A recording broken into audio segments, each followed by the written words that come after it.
નમસ્કાર, આપ જોઈ રહ્યા છો નેશન પ્લસ ન્યૂઝ. હું છું આપની સાથે હેતલ ભગત.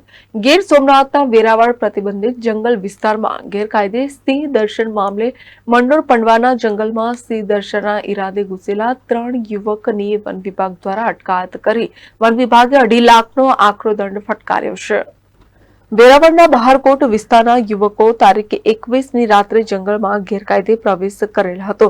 વન વિભાગનો પેટ્રોલિંગનો સ્ટાફ આ ત્રણેય ઈસમોને જોઈ જતા તેઓ નાસી છૂટેલ હતા. વન વિભાગ દ્વારા સ્થળ પરથી 3 મોટરસાયકલ કબજે લીધેલ હતી, જેને લઈને ગતરોજ આરોપી યુવકો વન વિભાગ સમક્ષ હાજર થયા હતા. વન વિભાગ દ્વારા અટકાયત તપાસ હાથ ધરવામાં આવી હતી. વન વિભાગ દ્વારા કાયદેસરની કાર્યવાહી હાથ ધરવામાં આવી છે, જેને લઈને વન વિભાગે 2.5 લાખનો દંડ ફટકાર્યો છે. તારીખ 21/6/2024 રાત્રિના સમયે વન વિભાગનો સ્ટાફ પંડવા વીડી વિસ્તારમાં ફિલ્ડમાં હતો. એ સમય દરમિયાન નજીકના કોઈ ખેડૂત દ્વારા વન વિભાગના સ્ટાફને માહિતી આપવામાં આવેલી કે આ વિસ્તારની અંદર કોઈ અજાણ્યા ઈસમો ગેરધોરણે પ્રવેશ કરી અને સિંહ દર્શન કરવાના ઈરાદાથી આંટા ફેરા મારતા હોય એવું જણાઈ આવેલું, અને બાદ એ લોકો અહીંથી ફરાર થઈ ગયેલા છે.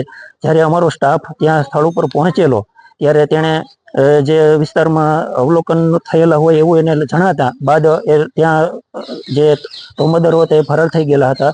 જેથી કરીને એ ત્યાંથી રવાના થઈ ગયા અમારા સ્ટાફ, અને સીધા એ લોકો મંડોર જે અન્ય જગ્યા ઉપર જે સિંહની જે જગ્યા ઉપર સિંહ હતા તે જગ્યા ઉપર ત્યાં તપાસ માટે ગયેલા. તો એ સમય દરમિયાન આ ઈસમો છે એ ત્યાં બરોબર સિંહ દર્શન કરવાની પેરવી કરી રહ્યા હતા. એ સમય દરમિયાન એ લોકો ઝડપાઈ ગયા અને એમને તે અટક કરીને રાખેલી સ્થિતિમાં હતા, પરંતુ જે જગ્યા ઉપર સ્ટાફ અમારો ઓછો હોવાને કારણે એ લોકો ત્યાંથી પણ ફરાર થઈ ગયા. જ્યારે એમના વાહનો હતા એ ત્યાં ને ત્યાં સ્થળ ઉપર હતા, તો ત્યાંથી પકડી અને એ વાહનોને સાથે શું કહેવાય રેન્જ કચેરી ખાતે લઈ આવવામાં આવેલા. બાદ વેરાવળના સ્ટાફ દ્વારા આ સદરુ ઈસમોને પકડી અને કડક કાર્યવાહી કરતા 2,50,000 જેવો દંડ કરવામાં આવેલો છે.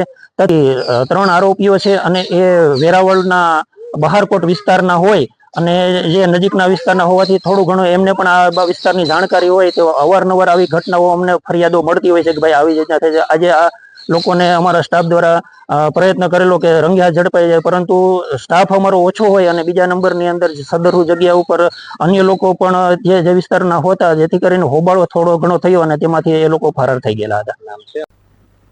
Mahesh Dodiya, nation plus news, Gir Somnath. સમાચારોના સતત અપડેટ મેળવવા માટે અમારી નેશન પ્લસ ન્યૂઝની યુટ્યુબ ચેનલને સબસ્ક્રાઇબ કરો, બેલ આઇકન દબાવો અને જોડાયેલા રહો ફેસબુક, ઇન્સ્ટાગ્રામ અને ટ્વિટર પર.